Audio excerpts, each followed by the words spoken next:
দেশের বিভিন্ন জেলায় মণ্ডপে মণ্ডপে শারদীয় দুর্গোৎসবের প্রতিমা তৈরি শেষে চলছে সাজসজ্জার কাজ। বাঙালি হিন্দুদের সবচেয়ে বড় ধর্মীয় উৎসব উদযাপনের পূজা কমিটিগুলো নিয়েছে নানা প্রস্তুতি।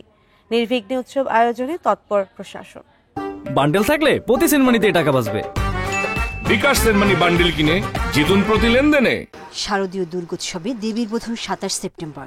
এরই মধ্যে প্রতিমা প্রস্তুত, চলছে শেষ মুহূর্তের কিছু কাজ। এবছর বরিশাল জেলায় বেড়েছে পূজা মণ্ডপের সংখ্যা। দিনরাত পুরোদমে কাজ করছেন কারিগররা। আমরা রঙের কাজ ধরবো, তাড়াতাড়ি শেষ করতে পারবো। দিনটা ২৪ ঘন্টা আমরা কাজ চালাই যেতেছি। খরচা বেশি, যার ফলে আমরা আছি খুব দুশ্চিন্তার মধ্যে। ঝালকাঠিতে ১৫৫টি মণ্ডপে এবার পূজার প্রস্তুতি নেওয়া হয়েছে।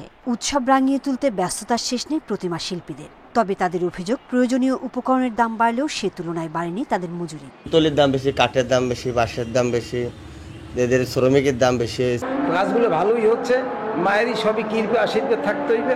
উৎসব মুখর পরিবেশে পূজা উদযাপন ও নিরাপত্তার সব প্রস্তুতি নেওয়ার কথা জানিয়েছে জেলা প্রশাসন। যে প্রত্যেকে যেন নিজস্ব একটি ভলান্টিয়ার বাহিনী সেখানে তৈরি করেন এবং নিয়োজিত করেন, যাতে করে এই পূজা মণ্ডপগুলোর নিরাপত্তা নিশ্চিত করা যায় এবং উৎসব মুখর পরিবেশে এই শারদীয় দুর্গোৎসব এখানে উদযাপিত হয়। এবছর পটুয়াখালীর ১৮৮টি মন্দিরে দুর্গাপূজার আয়োজন করা হয়েছে। এগিয়ে চলছে লাইটিং ও প্যান্ডেল সাজানোর কাজ। এবছর আমরা অপেক্ষায় থাকি কবে দুর্গাপূজা আসবে আর কবে বানাবো প্রতিমা, তার অপেক্ষায় থাকি আমরা। কলাপাড়ার ১৪টির মধ্যে অধিকাংশ মণ্ডপে প্রতিমা তৈরির কাজ প্রায় শেষ। বসছে রং তুলির শেষ আঁচড়। এরপর ঢাকের বাদ্যে উৎসবে মেতে ওঠার অপেক্ষা। সোহেলি জাহান, ইন্ডিপেন্ডেন্ট নিউজ।